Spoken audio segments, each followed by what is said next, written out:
Bom dia, boa tarde, boa noite. Meu nome é Fabrício Capolina, sou o presidente da Johnson Johnson MedTech Brasil e é uma enorme alegria estrear o nosso novo podcast MedTech Talks, em que vamos falar dos principais assuntos e tendências do setor de saúde do nosso país. Nessa primeira edição, falaremos sobre as perspectivas para 2023. Estamos com Ricardo Amorim, o economista mais influente do Brasil.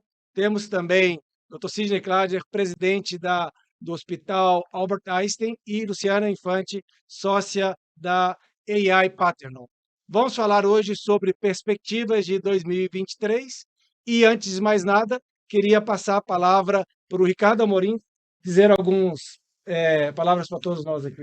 Olha, Fabrício, antes de mais nada, é um prazer gigante estar aqui. Eu já sabia que você era um tremendo executivo, sabia tudo de saúde, mas esse bom dia, boa tarde, boa noite, eu não sabia que você era um apresentador de primeira. Eu já estou feliz.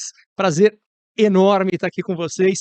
Todos, aliás, só time de craques. Aliás, eu não vou aguentar, vou contar para todo mundo. Estava contando para vocês, meu dia hoje é muito especial. Realizei um sonho, tive a chance de bater uma bola com um ídolo, Fernando Meligeni, e na falta disso, 2 aces no Fernando Meligeni. É verdade que ele não saiu suado, eu saí morto, mas enfim. Economia brasileira é mais ou menos a mesma história. O resto parece que não sai suado, a gente sai morto. Mas o ponto que eu queria levantar é que para 2023 a gente provavelmente vai ter um cenário econômico melhor do que a maioria imagina, porque o maior desafio macroeconômico do momento no mundo, e no Brasil não é diferente, é controlar a inflação. O que é diferente, e para quem está nos ouvindo, grave, porque provavelmente vai ser a única vez na sua vida que você vai escutar o que eu vou falar. O Brasil está melhor posicionado no combate à inflação que o resto do mundo. Eu nunca tinha visto isso, eu nem achei que ia ver isso. Isso é mais estranho do que eu conseguir dar 2 aces do Fernando Meligeni. É um negócio inacreditável. O que significa o seguinte: como a gente começou a combater a inflação antes, subiu os juros muito antes, tem uma taxa de juro real altíssima já, e o resto do mundo, ao contrário, está no começo desse processo. Esse ano, ao contrário do que aconteceu ano passado, a economia brasileira cresceu mais, gerou mais empregos do que o resto do mundo. Das 20 maiores economias esse ano, o Brasil foi a que mais derrubou a taxa de desemprego. Aliás, em 2022 a gente vai ter um negócio muito doido, que é menos inflação que os Estados Unidos e talvez mais crescimento que a China, que é um negócio impensável. Esse é o cenário que a gente leva para 2023. Então, a economia está bem melhor. Tem um outro fator. Passadas as incertezas eleitorais, que no Brasil eram gigantescas, a gente, tendo mais clareza do que vai acontecer, provavelmente, desde que um novo governo adote medidas econômicas saudáveis, tem condição de atrair investimento muito pesado. Já em 2023, o Brasil foi o terceiro país no mundo que mais atraiu investimento internacional, só atrás de Estados Unidos e China. Investimento direto, investimento produtivo de empresa.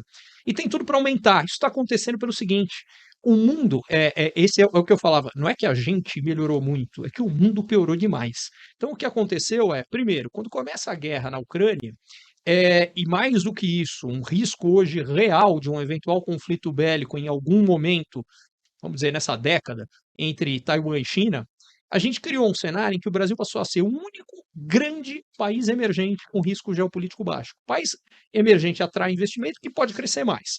Só que tem um problema em geral: os mercados são pequenos. Na grande maioria dos mercados emergentes, os mercados são muito pequenos. O Brasil não, mas os outros que têm mercados grandes são muito poucos. É China, Índia, Brasil, eu diria Indonésia e Rússia. Seriam os que eu poria no grupo. Só que China e Rússia, empresa americana e europeia, ninguém quer colocar dinheiro lá hoje. Mesmo Indonésia e Índia estão na zona geográfica de influência do lado de lá, que se o circo pegar fogo, não vai ser o melhor lugar para estar com seu dinheiro. Então o Brasil está muito bem posicionado. Mas como a vida não é feita só de flores, vamos falar do outro lado para trazer para a saúde. O lado complicado, o desafio do próximo governo é colocar as contas públicas em ordem. E as primeiras notícias são que, ao contrário disso, o que eles vão fazer é aumentar significativamente gastos. Por que eu estou trazendo isso? Porque o orçamento da saúde em relação ao PIB vem caindo e caindo de forma importante. E quanto mais outros gastos aumentarem, menos dinheiro sobra para algo que a população definiu como prioritário, que é saúde. E é assim que eu ia passar a bola para vocês e para quem realmente entende de saúde nessa mesa. Te ouvindo agora, parece que os 2 aces são bem menos surpreendentes do que o Brasil crescer mais que a China e com menor inflação que Estados Unidos. E eu sei que a Luciana acabou de fazer um estudo sobre as perspectivas para a área da saúde com o novo governo. Você quer compartilhar com a gente um pouquinho? Quero sim. Acho que o Ricardo me deu me deu uma agenda de grande desafio, porque ao mesmo tempo que a gente olha para o Brasil num alto nível de resiliência, né, a gente trabalhando com estratégia em outras áreas, resiliência em cadeia logística, baixo risco de discussões de guerra, por outro lado, a discussão de saúde é muito desafiadora. A gente retoma pautas importantes na agenda de políticas públicas e uma discussão importante sobre orçamento de saúde. Como você bem colocou, a gente diminuiu assustadoramente a relação PIB do investimento em saúde. Quando a gente fala em investimento em saúde, a gente está falando sobre financiamento público, mas isso tem um impacto enorme também na discussão do investimento privado, que daqui a pouquinho eu passo para você, Sidney, com uma visão muito bacana, muito de pele de como isso afeta o Brasil. Mas a gente tem um espaço importante de, por um lado, aproveitar todo o aprendizado num processo pós-pandêmico, e acreditem, a gente aprendeu muita coisa. A gente teve portas abertas importantes em relação ao digital na saúde, quebraram muitos pudores e barreiras, num momento onde a gente tinha barreira física como nosso principal elemento de proteção. A telemedicina criou uma nova cultura de consumo, então aquela sensação de que eu nunca faria uma consulta digitalmente, essa cultura foi abaixo. Discussões importantes. A saúde deixou de ser o quarto item mais importante para o brasileiro para ser o segundo. A gente só pede para a discussão de alimentação na vida do brasileiro. Antes a gente tinha alimentação, moradia, educação, saúde. A gente vai para o segundo lugar. Então a gente tem uma população ávida com uma expectativa de acesso e tomada de decisões com mais informação. No contraponto, um desafio enorme de investimento e de crescimento. Sem política pública, se o financiamento público ou privado, não importa. A discussão da priorização na saúde é que é relevante. A gente sai de uma pauta de investimento para a doença, a gente entra para uma população que está ávida por um olhar de saúde.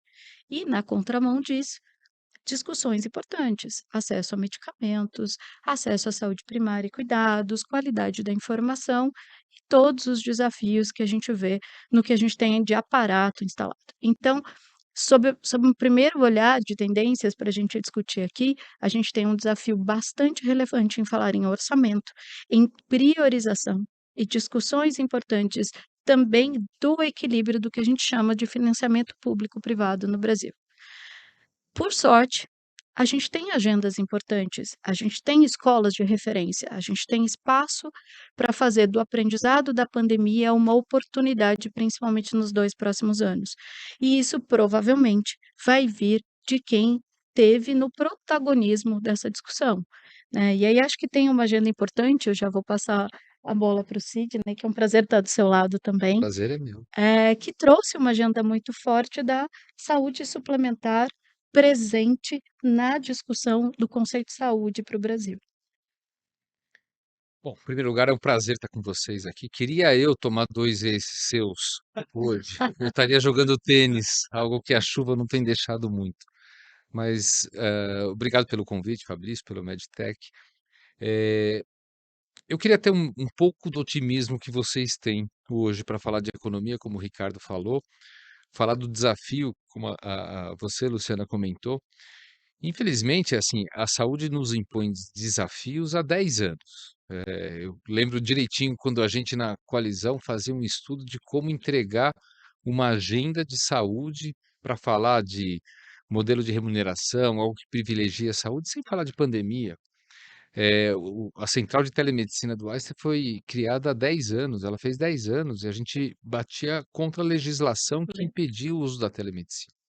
A pandemia ela serviu como um catalisador e uma exposição para a população também ser um fator de pressão, ao mesmo tempo que os investimentos vão caindo e, principalmente, o sistema público, nosso querido Sistema Único de Saúde, ele foi largado do ponto de vista de gestão nos últimos anos de uma forma que não existe uma coordenação de cuidado. E quando a gente fala da chance da saúde digital, ela tem que deixar de ser algo visto como um investimento a mais na questão de saúde para a saúde suplementar, para ser a solução que vai levar saúde melhor para a população em geral. Hoje no Brasil, a gente tem quase 80% do nosso país, de 230 milhões de pessoas, que se usam única e exclusivamente do Sistema Único de Saúde. Nós estamos falando que essa população ela tem a mesma fonte de financiamento do que a saúde suplementar. E, infelizmente, hoje, se você tem a necessidade, por exemplo, da farmácia popular, nós comentamos hoje, agora antes dessa conversa, falta medicamentos para todo lado. Os programas de investimento em informação da população para que ela cuide da sua saúde, algo que foi escancarado durante a pandemia, quer dizer, os jovens, mesmo os jovens na nossa relação com a Prefeitura de São Paulo, que cuida de 2 hospitais públicos aqui no município, um deles se transformou no maior covidário da América Latina exclusivo, a mortalidade dos jovens entre 18 e 25 anos era por obesidade. Quer dizer, era por obesidade, talvez por uma falta de orientação alimentar ou uma falta de conhecimento daquilo que é importante em aspectos de nutrição, ou de diabéticos ou de hipertensos que não têm onde fazer o manejo dessas doenças crônicas. Então, hoje, à luz do menor financiamento da história para o setor da saúde, aquilo que a gente viu durante a pandemia, que levanta um monte de desafios, como a necessidade da melhor coordenação de cuidado, atenção primária, secundária, terciária, a presença da liderança que possa fazer com que as necessidades de cada região, eu não estou falando de cada estado, mas de cada região, elas são diferentes no nosso país. Quer dizer, todos esses desafios, pressões de envelhecimento, doenças oncológicas, de 19 milhões de casos de câncer por ano, nós vamos passar em 20 anos para 30 milhões no mundo. Quer dizer, tudo isso tem a ver com prevenção, tem a ver com promoção de saúde, tem a ver com o embarque, aí sim eu entro, da saúde digital para que a gente possa fazer a atenção primária melhor e mais fácil e, com o passar do tempo, obviamente mais barato. Então eu vejo não só no aspecto econômico do financiamento, mas uma necessidade de mindset de quem está aí liderando as questões de saúde. Eu posso falar no âmbito do público e do privado. O Einstein hoje ele cuida mais do público em número de pessoas, são mais de 2 milhões de pessoas só no município, do que no privado. Então, esse mindset que busca saúde para o futuro, ele é necessário e que isso também possa embarcar outros setores da economia para fazer com que nosso financiamento dê conta de tudo isso. Fabrício, já que eu não pude entrar na quadra com o Sidney, será que eu posso bater uma bola com esse aqui? Porque ele falou do que queria o meu otimismo, então eu vou tentar levantar isso aqui, ainda que o meu otimismo fosse para a economia, não para a saúde. Mas eu quero levantar alguns lados de por que eu acho que a gente tem uma oportunidade única neste momento relacionado à saúde. Começar pelo dado que a Luciana falou, de que saúde era a quarta prioridade dos brasileiros, passou a ser a segunda. Na prática, se você olhar, quando a gente fala que era comida, moradia, a gente está falando do hoje. Na sequência, educação e saúde são o amanhã. O que a pandemia trouxe é que ela transformou a saúde do amanhã no hoje. E isso aqui é uma oportunidade que não pode ser perdida à luz da redução de orçamento que aconteceu. Então, primeira coisa, eu acho que tem uma transição política que cria uma oportunidade somado a uma questão de uma pressão de verdadeiro desejo popular. Se tem uma coisa que político gosta de fazer, é o que a população vai gostar.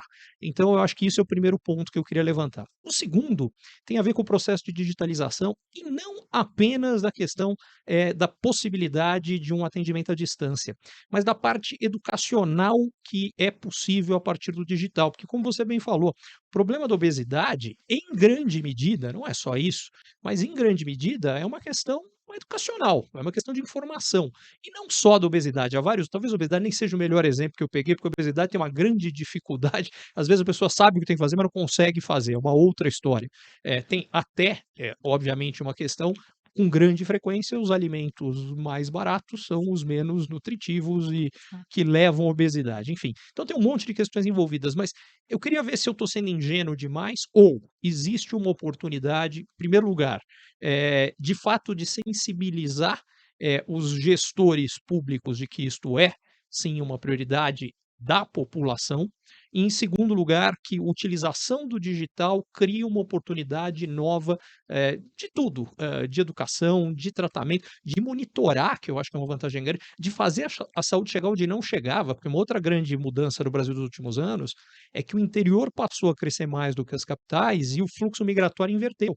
E as pessoas estão indo para lugares mais distantes, onde muitas vezes elas não tinham médico, não tinham tratamento de saúde. O papel do digital é absolutamente fundamental nisso. Estou sendo poliana Não, demais? ao contrário. Eu acho que a oportunidade é o que a gente tem que, hoje, talvez de mais palpável para fazer algo diferente. Por outro lado, quando a gente fala desse embarque, nós estamos lidando hoje com. Você falou do impacto nos nossos gestores, né? Muitas vezes, aquilo que um gestor, um político faz para agradar a população, não é aquilo que é necessário na organização de uma gestão de saúde. Haja visto hoje o número de hospitais de grande porte em municípios que não tem sequer a população para ocupar os leitos desses hospitais. Antes da pandemia, a gente tinha um dado que 50% dos leitos do SUS estavam não operantes ou desocupados. Quer dizer, por iniciativas muito mais ideológicas de prometi 10 ambulâncias e um hospital, então isso aqui vai ser entregue, e essa coordenação que eu comentei seria um referenciamento entre atenção primária para secundária. A gente fala muito do paciente certo na porta certa. A telemedicina talvez seja o melhor exemplo de botar o paciente certo na porta certa quando ele vai usar um atendimento virtual que para aquela dor de ouvido ou para aquela febre numa criança pode ser a porta certa e não um hospital de altíssima complexidade. E alguns municípios só têm um hospital de alta complexidade. A gente está falando de cidades do norte do país que têm hospital de alta complexidade, mas não tem um, Uma um- unidade básica de uma saúde. unidade básica de saúde. É E terrível. aí, entre outras questões, Ricardo, a gente tem oportunidade, óbvio, mas, por exemplo, quando a gente fala da telemedicina, a telemedicina deixou de ser feita porque ela obrigava a ter médico nas duas pontas, na legislação de 2002. Quando o papel de uma outra ponta, como a gente já tem exemplos também nas plataformas de petróleo, pode ser feito por um profissional que não é médico.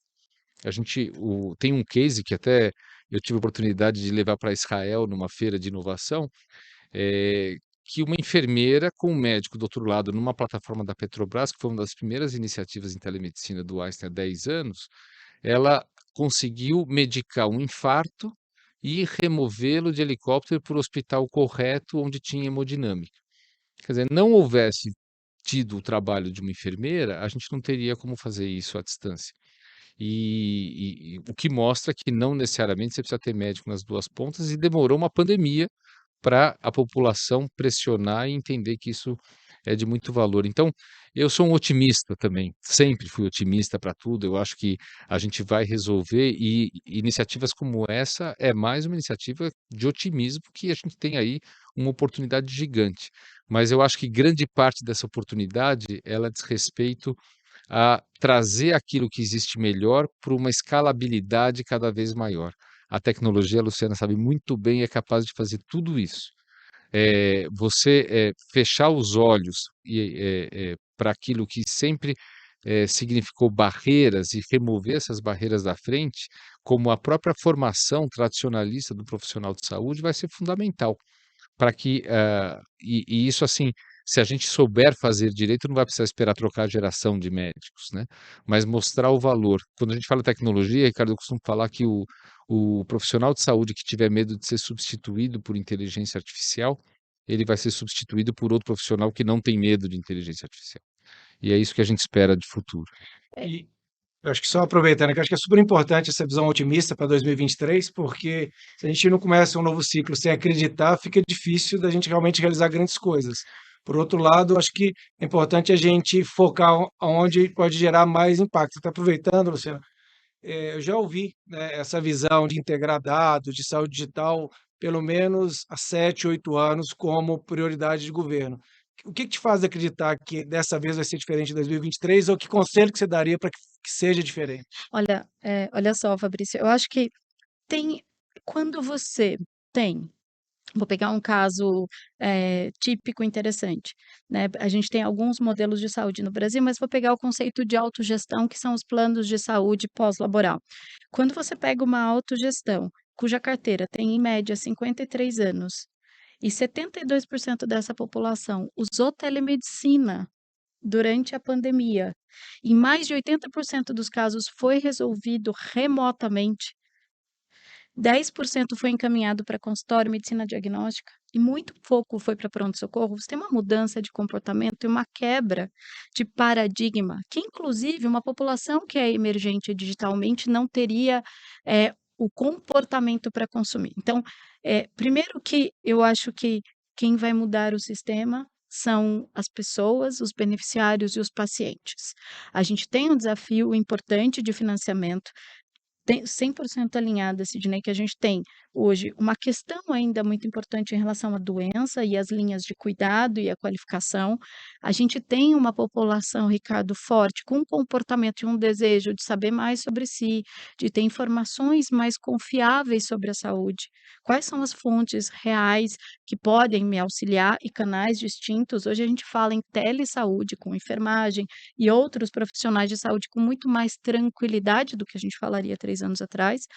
Mas eu acho que mais do que isso, alguns tabus caíram e a discussão do Open Health vem muito forte. E o Open Health vem, não a discussão aqui não é por que ele começou, mas como ele vai continuar e qual é o valor que ele vai trazer para a gente. Então, a discussão do Open Health, eu sou uma defensora da discussão da integração do dado de saúde. Aí a gente fala, não, há 10 anos a gente fala, isso é impossível, não vai ter prontuário único, não vai ter interoperabilidade, os dados não são padronizados. Pois bem, a gente faz algumas coisas boas no Brasil. Nossos dados transacionais, inclusive da saúde, são padronizados há muitos anos. Aí você fala, pô, mas são dados de conta, Luciane, mas tem muita informação importante lá que a gente pode utilizar. Se a gente fez o Open Banking, a gente não vai fazer o Open Health que tem valor? Ah, são outros dados, são dados cuidadosos, envolve a vida das pessoas. Tem muita informação rica que me ajuda a planejar, que me ajuda a destinar recursos, orientar. E eu acho que o Ricardo já fez uma carinha, vai gostar desta conversa.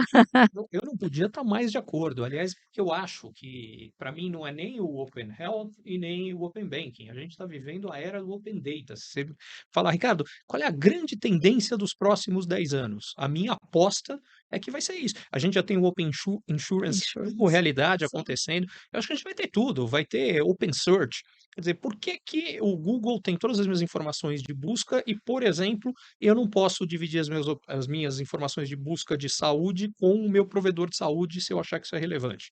E por aí vai. Então, eu acho que vem uma revolução associada a dados e, honestamente, seria de cortar os pulsos se a saúde não fosse um dos setores onde isso seria muito grande. Fácil? Zero. Certo. Trabalhoso? Demorado? Sem dúvida. Mas eu acredito que vai acontecer e mais. Eu acho que aí é que, ó, voltando à questão das oportunidades, eu acho que pode vir a ser a grande oportunidade a partir daí para a gente dar o passo seguinte, que é mudança de modelos de remuneração. Porque o grande problema hoje para isso é dado. A partir do momento que não se tem os dados, fica muito complicado você, de fato, ter uma remuneração que é baseada em resultado. Isso não acontece.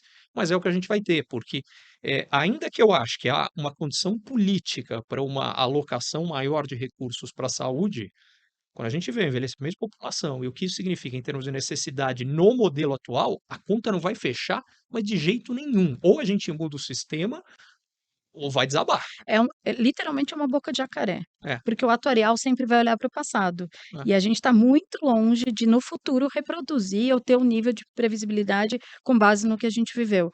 Mas eu acho que na sua fala tem 2 pontos importantes que eu queria reforçar. Uma é, difícil vai ser, mas a gente tem por onde começar. Esperar o ambiente perfeito, o dado estruturado completo e redondinho não vai acontecer. Imagine se você esperasse há 10 anos atrás. Eu fui visitar a telemedicina do Einstein há 8 anos atrás, e eu vi o projeto das plataformas da Petrobras. Era impensável.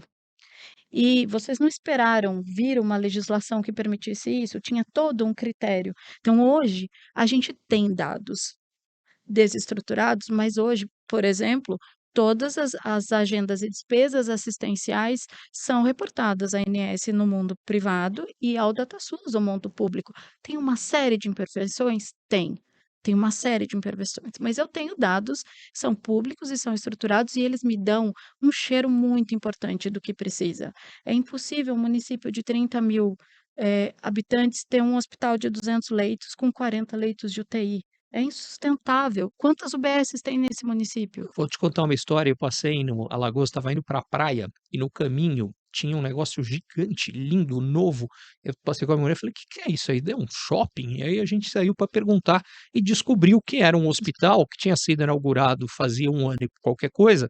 Só tem um problema, o shopping estava lá, mas eles, como o hospital era gigante, eles não conseguiram aparelhar o hospital, então na prática aquilo tinha sido usado única e exclusivamente no Covid, que era eu não me lembro, mas o número de poucas dezenas de casos. Você fala: "Eu não tenho ideia de quanto aquilo custou, mas foi caro". Mas eu acho que isso fala muito em relação à priorização dos recursos e voltando ao tema da integração de dados, os dados eles existem, mas estão com os diversos atores do setor que muitas vezes veem aquilo como um valor que não necessariamente estão dispostos a compartilhar.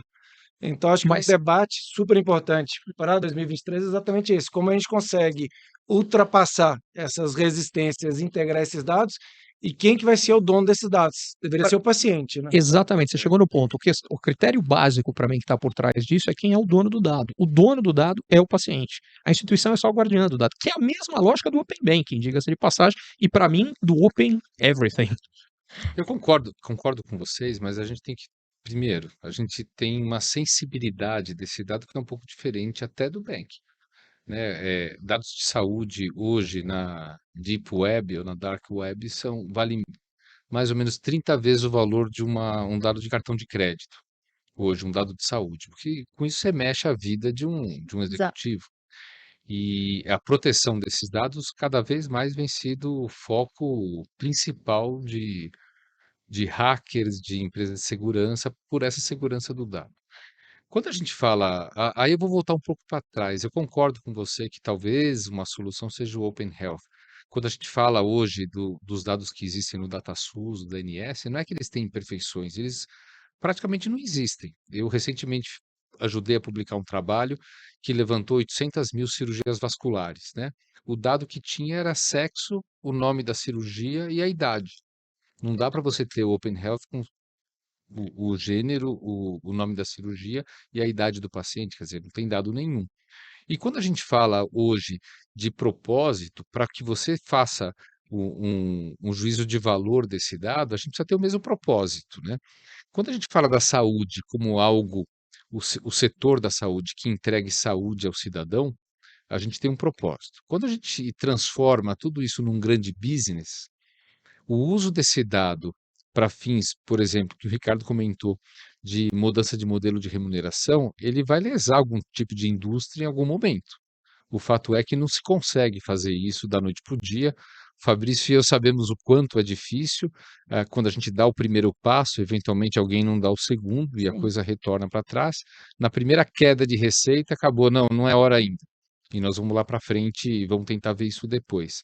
Mas o fato é que, se a gente não tem este propósito, o que a gente faz com dado, a gente gera mais receita, mas não gera mais saúde. Aliás, está aí os Estados Unidos, com quase 20% do seu PIB de budget de saúde, e certamente é uma das populações, dentre os países desenvolvidos, menos saudável. Bom, acho que o dado mais falando de dado, o dado mais assustador disso aqui é: não fosse a queda de expectativa de vida que o Brasil teve por conta da pandemia, hoje no Brasil estava mais alta do que nos Estados Unidos. É chocante É. esse dado, considerando o gasto com saúde que os americanos têm. Mas eu acho, Sidney, eu acho que você tocou em pontos importantes aqui. De fato, o dado, ele é uma partida, mas vamos para um outro caminho. Quem hoje no Brasil não tem Conect SUS?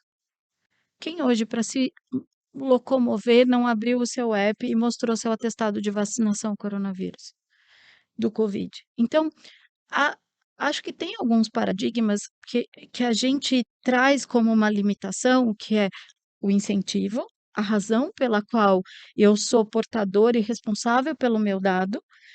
A outra razão é por que que eu estou compartilhando, e a discussão do modelo remuneração, a gente conhece, eu brinco que eu sou uma das dinossauras da saúde, que insisto em pôr o meu capacete de astronauta, mas eu tenho mais de 20 anos na saúde, então a gente sempre fica naquela agenda, a gente sabe do desequilíbrio numa composição de custo assistencial, pagar o táxi, que é o procedimento, nunca vai fechar a conta se eu não entender valor das coisas que eu estou colocando, e se o incentivo é esse o modelo de remuneração, alguém sempre vai recuar. Porque eu preciso de um colchão para suportar uma discussão importante de modelo de remuneração. Mas se o incentivo for qualificação e acesso, e uma população ávida por um acesso e um cuidado de saúde, eu tenho um outro olhar sobre o mesmo nível de compartilhamento. Hoje, a gente sabe, o Open Health foi discutido, é um movimento que aconteceu em 2020, no meio da pandemia, que falava sobre a integração de dados públicos e privados, que, by the way, é a primeira vez que a gente ouviu mundo privado e mundo público, eram duas caixas absolutamente separadas. E a gente já viu 2 projetos de lei que faz todo sentido. A discussão do modelo do registro do atendimento clínico, que é absolutamente simples, mas que incorpora, além dos dados demográficos, alergia, CID suspeito, e que isso caia no seu Conect SUS, tem um baita valor. Com A certeza. próxima agenda é a agenda de carregar ou ter acesso a links das suas imagens, não dos seus laudos. E isso vai trazer muito valor e traz portabilidade. A pergunta que eu coloco é: a gente tem uma população preparada para ter essa portabilidade de dados? A educação em saúde? A preocupação é como eu utilizo e disponibilizo o meu dado? Eu acho que é subestimar dizer que não, porque todo mundo foi muito sensível à pandemia. Mas dizer que está todo mundo pronto a isso, também não acredito. Existe caminhos que precisam ser traçados juntos. A gente precisa ter uma adequação para entender quem precisa e o que precisa, e o dado é importante para qualificar. A gente fala muito do dado por conta da mudança do modelo de remuneração, mas a qualificação, o uso da telesaúde para dizer para a pessoa, vá para uma consulta, vá para um PS, marque com seu médico, vá direto fazer um exame, porque uma prescrição por telemedicina e um exame e uma chegada no consultório faz toda a diferença na vida do paciente e do sistema, é muito importante. O dado é relevante para a remuneração e sustentabilidade econômica, mas para planejamento e principalmente para qualificação. O que você precisa agora, Ricardo? Se você tiver uma dor, você vai ligar para quem? Um WhatsApp do seu médico, alguém da sua família, para o Sidney, a gente vai ligar para o Sidney com certeza, mas este mecanismo de qualificação de acesso, ele é fundamental. E pela primeira vez eu vejo uma população a fim de fazer isso. A gente tem que levar em consideração que nós estamos falando de uma população que muitas vezes troca. Hoje, escutei uma história, eu posso até compartilhar aqui uma história de uma gravidez indesejada de uma adolescente que trocou, a mãe trocou a permissão para essa relação por conta de uma troca de um bujão de gás. E foi atendido como um parto prematuro lá no nosso hospital que a gente gere junto com a prefeitura. Não fosse isso, eu concordo com você em tudo, não fosse isso o maior dispêndio da relação que o Einstein tem com o Ministério da Saúde no programa do PROAD, não seria o Big Data na região de Minas Gerais e na Bahia para entendimento do dado da questão da saúde perinatal, que envolve mãe, crianças dessas regiões em parceria com a universidade pública. Eu tenho certeza absoluta, mas nós estamos falando de um sistema de saúde que talvez as preocupações, eu acho que em paralelo, elas vão além da gente falar do dado como algo que mude o modelo de remuneração. Eu vejo hoje o país com uma necessidade do entendimento do dado de saúde para dirigir investimento público, né, Sem dúvida. de parte daquilo que é subfinanciado. Não, se não for assim, a gente vai continuar, obviamente, de olho para a saúde suplementar e a equidade que tanto a gente prega e que no nosso caso faz parte de uma política de qualidade, ela deixa de ser praticada. Então, hoje, para te dar o exemplo, em parceria público-privada, que eu acho que é uma grande solução quando a gente fala de digitalização da saúde, hoje a atenção primária no estado do Pará e também na outros estados da região norte, hoje o médico tem o acesso à telemedicina do Einstein para falar com o especialista quando durante uma consulta de medicina de família surge alguma dúvida. E cada vez mais a gente vai ter que ter a participação do privado para que essa equidade que nós estamos aqui falando, não só do dado, né, mas assim, para que a saúde chegue da mesma forma. Eu concordo com você que a população está mais sensível por conta da pandemia, mas toda a população, não é toda a população, né?